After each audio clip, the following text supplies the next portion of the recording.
some right now. Sure, he's got tens of millions of people in his corner who believe in him and who believe he won this election. But in the top tier of Washington, he needs some influencers, some people who can make things happen. And most of them, especially in the Republican Party, most but not all, they never liked Donald Trump. They were envious of him. They're intimidated by him. They just don't like him. They hold their nose around him. He's a buffoon, all this stuff. They don't like him, and they don't want to help. Also, they figured out ways to make money even when the Democrats are in power. That's a little secret, too. But we caught him cold and have numerous cases pending, and so far we haven't been able to find the people with the courage to do the right thing.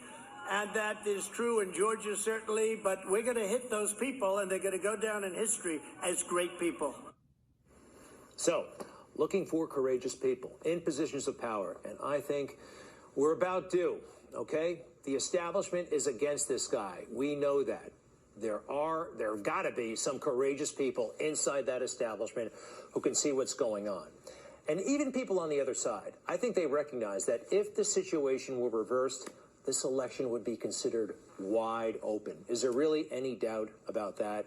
We've seen the anomalies. They're not being adequately investigated or reported on. I'm even scratching my head sometimes, but I do have a strong hunch.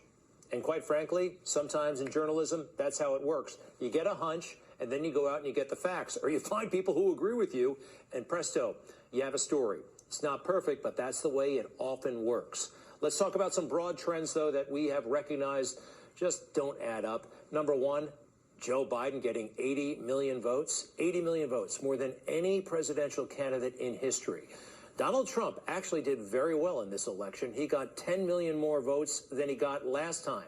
No incumbent has ever increased their vote total and lost a re-election bid. It doesn't happen that way.